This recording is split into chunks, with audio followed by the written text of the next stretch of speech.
Why, hello there, ladies and gentlemen, boys and girls, children of all ages. My name is Mr. Dog333, and welcome back to Hearts of Iron 4, New Order Last Days of Europe as State of Guangdong. Now, last video, shit hit the fan, and bodies hit the ground after they hurled themselves off the Tokyo Stock Exchange. The pseudo crisis happened. Shares are collapsing, and the Legislative Council is trying to impeach Executive Suzuki. And it looks like it's probably going to pass. So, sucks for Suzuki, but this looks like some other parties are going to get a nice bit of power from that. So, I'm going to go ahead, and as always, I want to jump a little bit more into the lore and learn a little bit more about this area. So, Shokan. Before the Qing dynasty, Xiaoguan was Xiaozu, the suffix guan, pass, it would earn from passing by merchants accustomed to its myriad taxes. Being Guangdong's northernmost major city, as well as housing portions of the Guangzhou-Hankou Railway, starting in 1916, only adding to its significance to trade between the southern Chinese ports and larger Chinese cities to the north. But Shokan of today, however, is a pass in a more literal sense. On the border, along the rail lines, now has a checkpoint custom station where there used to be none. A silent yet living testament to separation, arbitrary decisions, and the machinations of fate. Indeed. I'm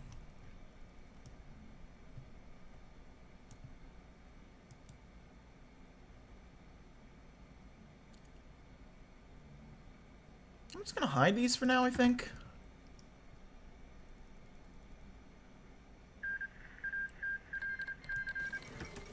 Huh.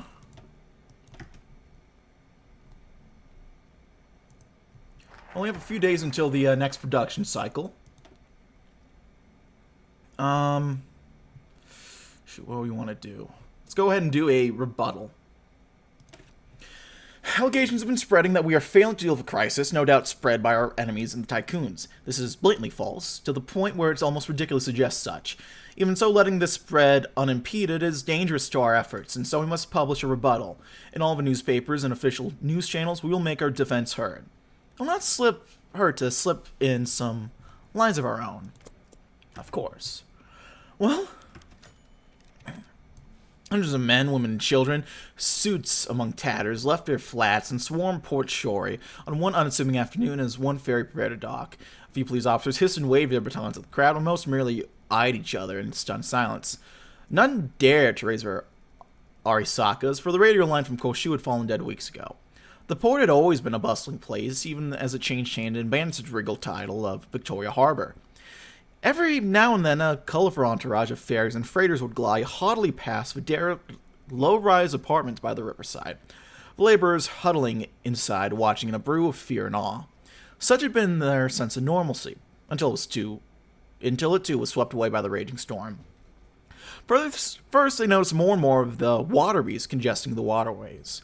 Then came the rustling noises of suitcase wheels echoing tirelessly across Hong Kong's alleyways and boulevards. Rumors of fellow countrymen being discharged from factory posts swept through the neighborhood. By the time the Hinomaru shone its crimson light upon windows and balconies, even those dim-witted locals had grasped just what horrors were awaiting them if they did not act. So, to Port Shore they flocked, improvised banners in hand and pent-up rage and arts. "Go back to the sea," waved the crowd.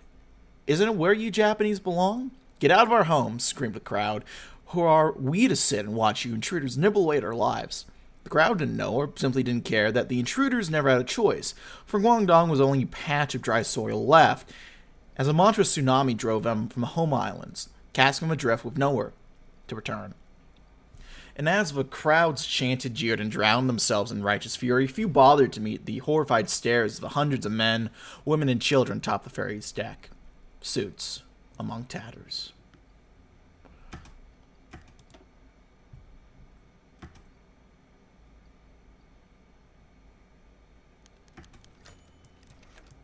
Well, now we have the beginning of a 1963 product cycle.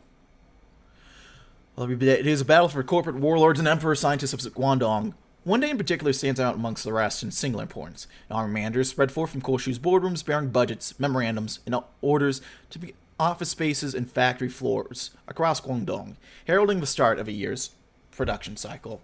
Once again, in 1963, the four companies of Guangdong raced to see who can mesmerize and win over the hearts and wallets of the world with their advancements in gadgetry and engineering. Whether through technical brilliance, unforgettable marketing, or ruthless cost management, one company will either take the world by storm or crash ignominiously into failure. And as a company's fortunes go, so does Guangdong's economy. Well, we want Matsushita most. What do we got for product? A tape recorder, okay.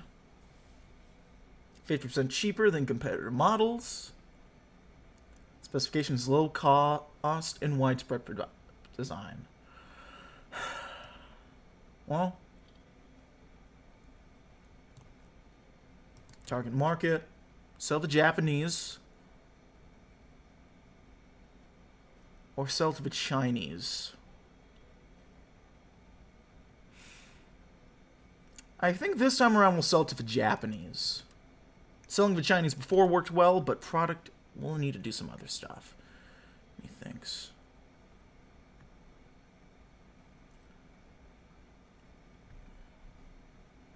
We'll go ahead.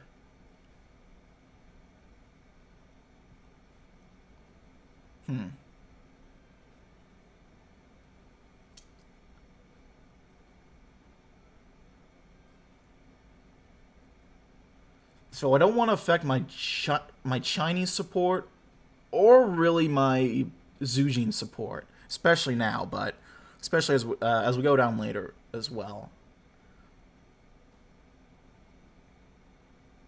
So we'll use some underworld contacts.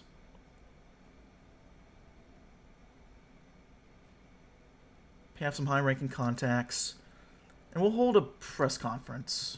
We'll start with that for now. Quality. We'll hire some more skilled engineers. And when we get more political power, we'll probably do forced overtime and loan engineers from Japan.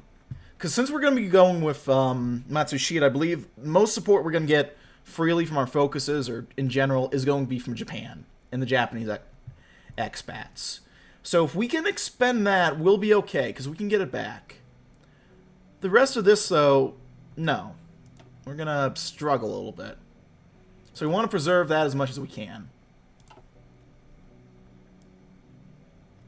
That's sort of my logic. We'll ask for some political backing.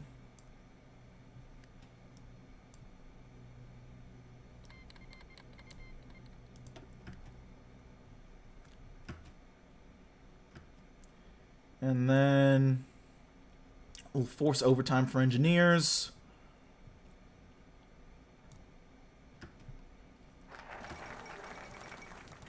We got a rebuttal going.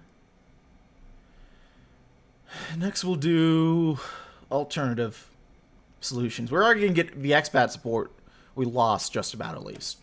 The Guangdong police force is overstretched, meant for upholding the law and dealing with smaller protests of Chinese, and their riots are too small for them to handle.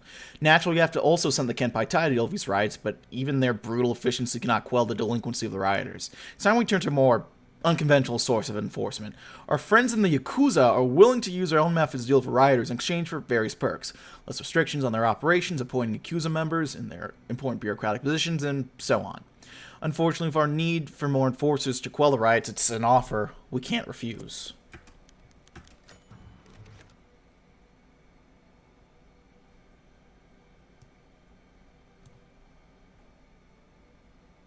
Hmm. 43 factories in Macau facing imminent shutdown. Estimate layoffs of thousands. Excessive RSL restrictions responsible. Ran one headline. Pengahora Naja shot for Suzuki. High-level Kenpai Tai personnel spotted in Legislative Council, suspected connections with Office of Chief Executive. Ran another. Slander. You utter baseless slander. On and on the papers ran, an endless wall of text crashing down Suzuki and whatever remained of his hope of controlling the narrative. Horrible. His mind descended into a frantic spiral. How many other newspapers, radio channels, and broadcasters gone into others' pockets already? How many are there left willing to speak for him?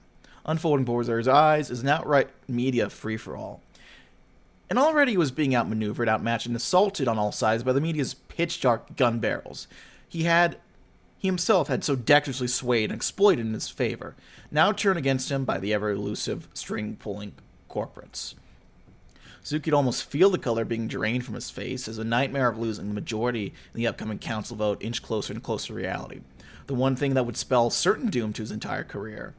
Almost subconsciously, he grabbed a hold of his pen once more, as he had done countless times ever since it all came crashing down. Morita, Matsushita, Ibuka, and who knows how many others.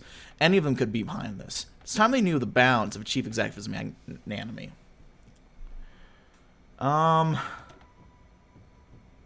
I don't know if it matters, really. We'll say Matsushita will be taught a lesson.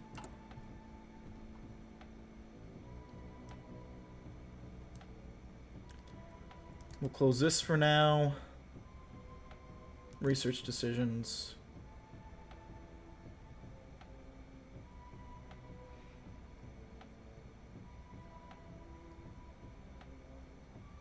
Well, to be honest, I don't really know what this does, so if someone could tell me, I'd appreciate it.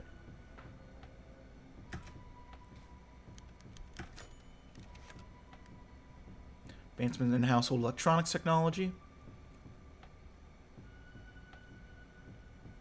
Oh, something happened. Exciting news from the forward-thinking executives and engineers of the Pearl River today. As newfangled advancement in the field of consumer electronics have been announced. Among the new products cleared for wide release, customers can enjoy new washing machines, dryers, vacuum cleaners, kitchen appliances, and temperature control devices. Now more than ever, the home can be tailored to suit the needs of new age. We expect these products to revolutionize the way people go around their housework. Hey, that stain is finally done. So that is going to increase our profitability, I think, right?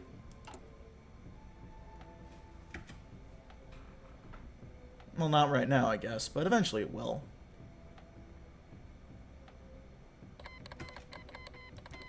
Oh, there we go. Went ahead and improved it. Just there, I think.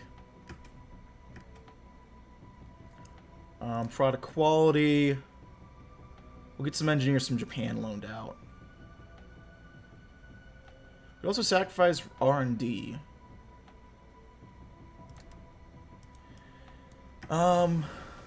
We'll keep doing that, and then we'll check in later.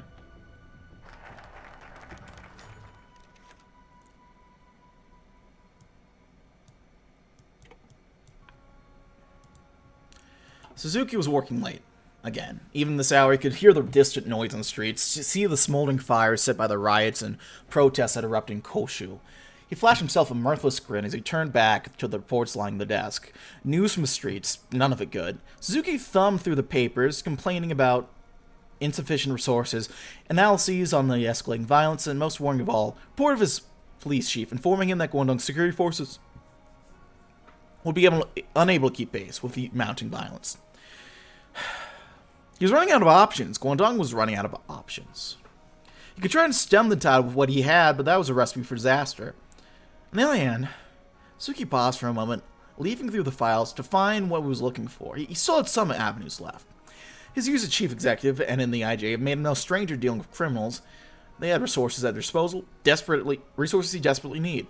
Born to both native triads and expanding Yakuza, have the means to shore up Guangdong's security forces, but their support would come with a hefty price, both in money and other insidious costs. The other was to capitulate to Kiyotaka and ask for Kenpai Tai to step in, but he knew better than anyone what that would entail. Suzuki rubbed his temples. The option of simply trying to hold on with the police was looking more attractive by the minute, but what did they say about the definition of insane again? Guangdong's chief executive picked up the phone on his desk, then placed it back down. Guangdong would stand alone.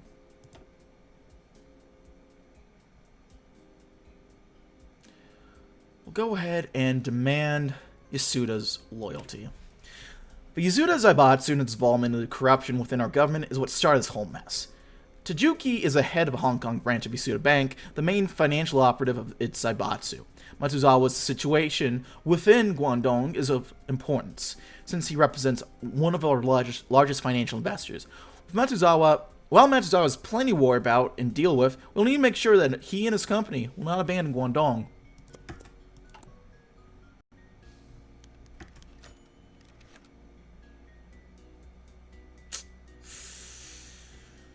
Well, that didn't work. I don't know if I can really afford that, I'll be honest. We'll roll the dice real quick.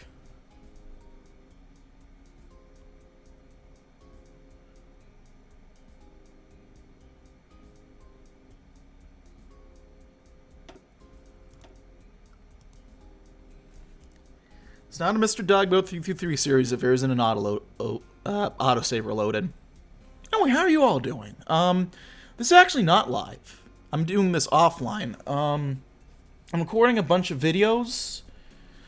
I'm just really recording videos, one while my laundry dries and two while I upload videos. I think I mentioned this earlier, but I'm only going to be at home for a little bit, then I'm getting ready. Wonderful. Then I'm going to be getting ready to head back home, or head out, leave home, because I'm at home right now. But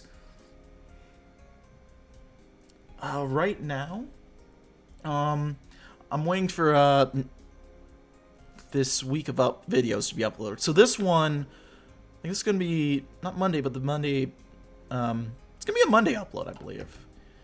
But yeah. So, I'm just finding stuff and time, stuff to fill my time.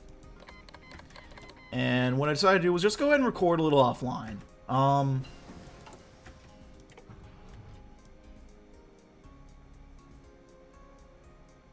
Could request more scientists, but I think we'll be okay.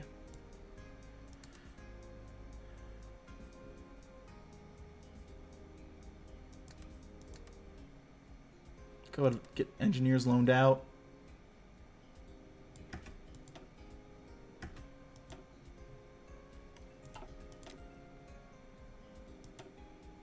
I think we might want to do ask for triads for support.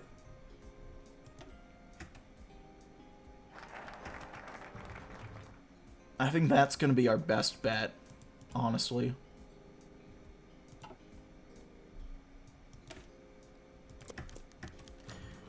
Triads would change their tune, right?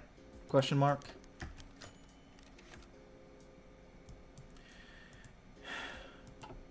It's weird for HoI and his triads. He's not sure if he can call them friends, even after years, to venture outside of Guangzhou. Even rarer for it to be anywhere that isn't an urban area. With chaos in the cities, it seems abundantly clear that life is better in the countryside, if only momentarily. He hasn't been in the countryside in what feels like his entire life, though the man is keenly aware of how he grew up here. The truck rises and falls to the pace of the road's potholes, and perhaps he took the city's infrastructure for granted. A thought laments. They've been here for a few hours, and HoI would ideally be asleep by now. The only thing keeping him awake is occasional potholes. He doesn't have to wait long, though. Looking through the window, he sees buildings and perhaps, if he squints, some kind of border control in the distant mountain. There's a sign that spells out Lokhyong City, and after that, a smattering of cars. They stop. All four of them descend from the truck and open the trunk, taking boxes upon boxes of aid, specifically marked with government seals. There's a large group of people gathered around the town square, seemingly awaiting their distribution of aid. HoI notes of a larger pile of crates full of supplies, probably coming from over the border, he thinks. After he sets down the last of his group's delivery, there's a voice calling out his name. Sounds familiar, then it dawns on him. That's his brother. Rushing over, it's nothing short of a miracle. The entire family's here. He greets all of them, and they're thankful that he's coming over to help. For the children, he gives them little toys, something to satiate them for the time being. But there's nothing he can offer to satiate the adults other than deft avoidance. Questions of, is this legal, and have you been up to anything, from his mother feel like jabs at him, even though they mean well. Even if they tell him everything will be fine and that they appreciate the money he sends back weekly. Thoughts plague his brain as he walks off to have a smoke to calm his nerves. It doesn't work. Do they know where his money goes? what he works for? What would Mother say if she found out the money goes to buy guns and bombs for dissidents? That he has blood on his hands. Questions circle around him, vultures eyeing their next meal. It's gonna be home at least. If that. If only that. And we're still keeping control over the 3 pearls.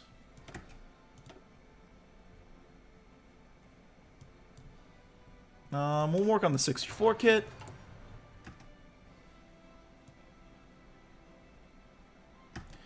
Getting average quality, which isn't too bad overall.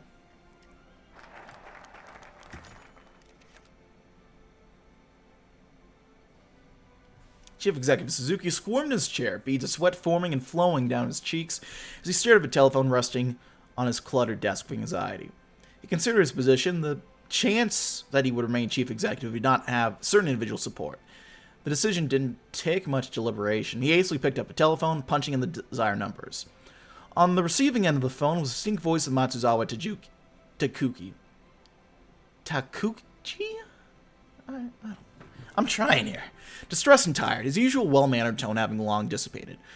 Why are you calling me? Can't you tell I have work to do in a career salvage? I need the support of you and whatever remains of your suit in the upcoming vote of confidence of the Legislative Council. It's imperative for me and you that I remain in my position.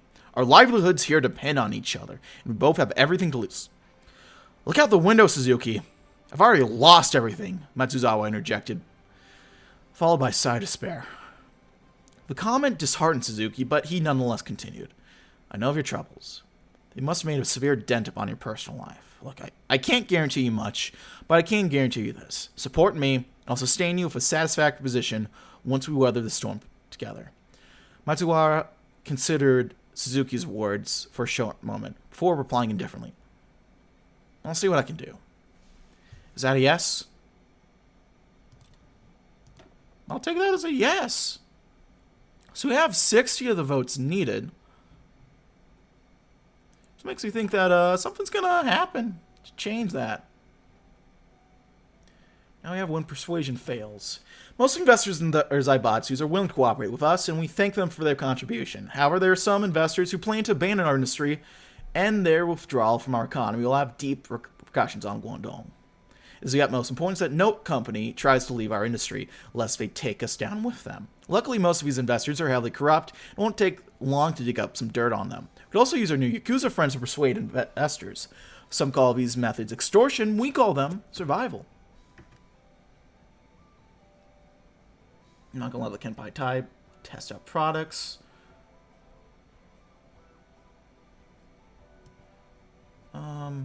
It's general research. Research speed has come along well enough.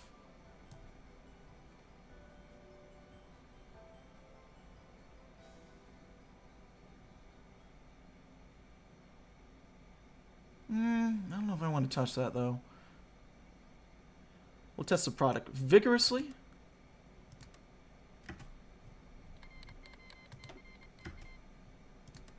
We'll keep all these open, actually, now that I think about it.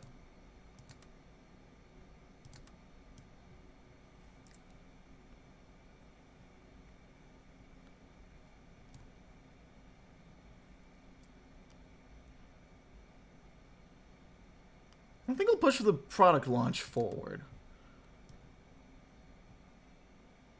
71 days until it's out. It's already coming along quite well. It's not the most spectacular, but it's doing okay.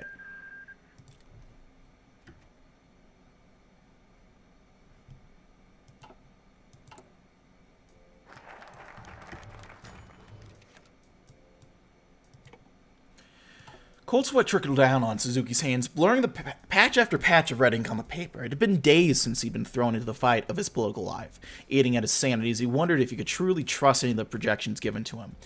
Even if those maggots Yasuda somehow had common sense for once and unanimously threw their support themselves behind his back. My legs are starting to bug me. Sorry. Barely suppressing the urge of a frustrated scream, Suzuki slammed the pen back into the desk. Before turning his gaze to the already open drawers, filled to the brim as ever with red envelopes. The past few months had been so absurdly hectic that the passing of the RSO almost felt like a lifetime ago. Yet all the barraging, all the politicking, all the bribery for its sake remained freshly etched in Suzuki's mind. Morals, reservations, public image, all that Suzuki held on to during his whole political life, all they ended up doing back then was standing in his way. And they certainly would now at a time of crisis where he had nothing left to lose. He felt disgraced and thoroughly offended by himself, as he was supposed to know better than those degenerates in Tokyo. Yet for once he felt like he was slipping into their shoes, even if just for a little. Breaking free from those unsavory thoughts, Suzuki picked up the pen with one trembling hand, still wet from cold sweat. If all it takes is one more red envelope, one more ingot of gold, and one more bottle of sake to pull over to his side, so be it. Till Matsushita, he's getting his reward. I guess. And now we'll force the issue. Legislative Council. Cabal of politicians, investors, and businessmen that all make up the closest thing to a government here in Guangdong. Their only purpose is to increase the benefits Guangdong and the many companies that are invested in its industry. It's time to confront them since they are our largest opponent to a Guangdong with us at the helm. We must demand that they stop interfering in our work and to stop sabotaging our legislation. We demand their support in our regime for the good of the Three Pearls. The Haitian Revolution. Well, all fans are just not having a good time now, are they?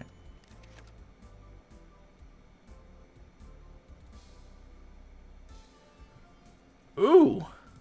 The glowing ethereal moon hung gracefully over the Alignus night sky, its rays of light looming over the metropolis of Koshu, only being rivaled by the array of fluorescent and neon lights in the streets of a city that came to life. Within the rows of adjacent office blocks, a man, broken and disgraced, sat restlessly on a modest office chair. Matsuwa Takuji of the Moribund Yasuda Bank. Matsuzawa poured himself another glass and poured his sake and let it flow down his throat, something that he had become a lot more commonplace lately. He glanced down the framed picture of his wife and children sitting upon his desk across the room, overwhelmed with concern for their survival and well-being. They'd have to return to Japan. They no longer had a future here, though he doubted they'd fare better on the home islands. The ticking of a clock on the wall drew Matsuzawa's attention. It was getting late, yet he had no desire to sleep, having forced himself into sleeping on a makeshift bed in his office to process the fallout of the crisis. His contemplation was interrupted by a distant ringing, a priority call. He reluctantly picked up the phone. "What do you want from me?" A distinctive voice replied. "A favor. If you and your family don't want to remain under the shadow of men in Tokyo for the rest of your lives, I suggest you listen." Matsuzawa sat silently, watching the silver rays of lunar light projected a glimmer of hope for the citizens of Guangdong. "Go on. Do you see this perceived unfair treatment by Suzuki? They shall receive a larger cut of the spoils." Yasuda gains 9 seats from Suzuki, and everyone no longer supports the ordinance. Oh. Suzuki, you poor son of a bitch. You just got cooked.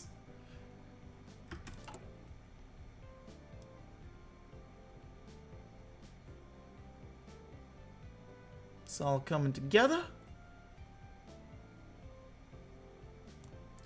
Leave some of our underworld contacts.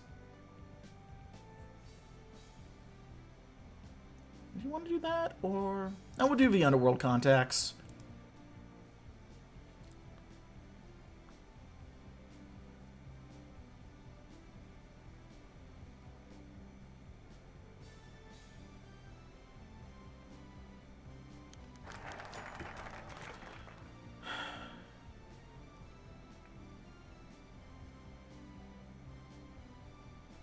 "12 votes.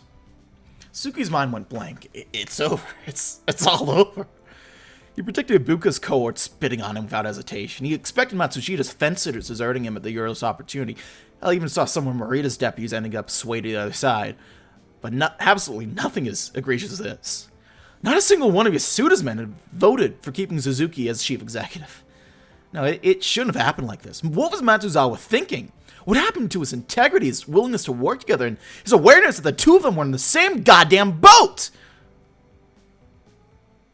Unless Matsuzawa had found himself a new patron, a new messiah to guide him through the turbulent times with bright promises than anything Suzuki could ever offer. That would certainly explain why Suzuki had been cast aside, left to collect dust like some second-hand fucking chew toy. He was no longer needed. He was alone, adrift in darkness and degeneracy, backstabbed by the one person who had bothered to count on. Suzuki slumped back in his chair, head in his palms in utter defeat and dejection. He didn't hear the overseer's former revocation of his title. He'd been a goner in a few days anyway. He didn't hear the chamber erupting around him once more, one booming voice over another, proclaiming with glee how best to cut him to pieces and mail him to Tokyo. And he certainly didn't see the hand placing on his table a small paper note, a souvenir of goodwill, a symbol of betrayal, and a letter of farewell. Nothing personal. To avoid the fate that fell on Suzuki, future chief executives can use corruption under the three evils decisions category during ordinances to gather votes. They can also use corruption to buy up seats in desperate situations. Conference of motion, Chief Executive Suzuki has failed in the Legislative Council. Womp womp.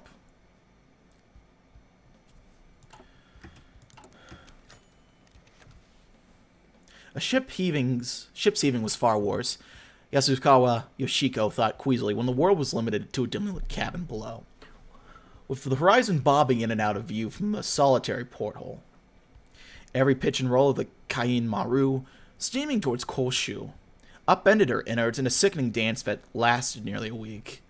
Even then, the discomfort of her voyage was nothing compared to the gut-wrenching dislocation of a days after Yasuda collapsed, taking Yasukawa's assets and investments along with it. Her father, the Baron, could hardly look Yoshiko in the eye now. When he did, he saw the wide-eyed panic mania that possessed him that night when he dismissed the servants before ordering Yoshiko to stuff her trunk with as many yen bills as she could find. They left everything else, the porcelain, her wardrobe, the deed of the Fukuoka estate, for the banks and loan sharks to find. It would, he had said, buy them time. Yoshiko leaned listlessly against the bulkhead, her mind tumbling, seeking reassurances that would never come. As sequestered she had been from her father's business, the reality was obvious. They were ruined, completely and utterly, to such an extent that their relatives wanted nothing to do with them. Now she was fleeing Japan, clinging to her father's feverish hope that Suzuki would help, with only a trunk full of yen and a useless literature degree to her name. She barely noticed the cabin door closing until Baron Yasukawa sat next to her, the odor of cigarette smoke overwhelming. "Everything will be all right," he said, forcing himself to smile, all without looking at her daughter's crestfallen face. Will it? Well, I'll have to wait till next time to figure out, folks, because I gotta leave it here. But thank you so much for watching. Like this video, like. If not, feel free to dislike. If you want to see more of this content in the future, hit the sub button for uploads weekdays as well as occasionally Saturdays. If you have any comments, feedback, support, leave a comment section below. I read all the comments again. Appreciate any feedback you might have for me. Check out my links down in the description box below. I have a bunch of them. Might be worth checking out if you're interested. And yeah, that's really it for now, my friends. Thank you as always for watching. My name has been Mr. Dogbot333. I'll see you next time. Bye-bye.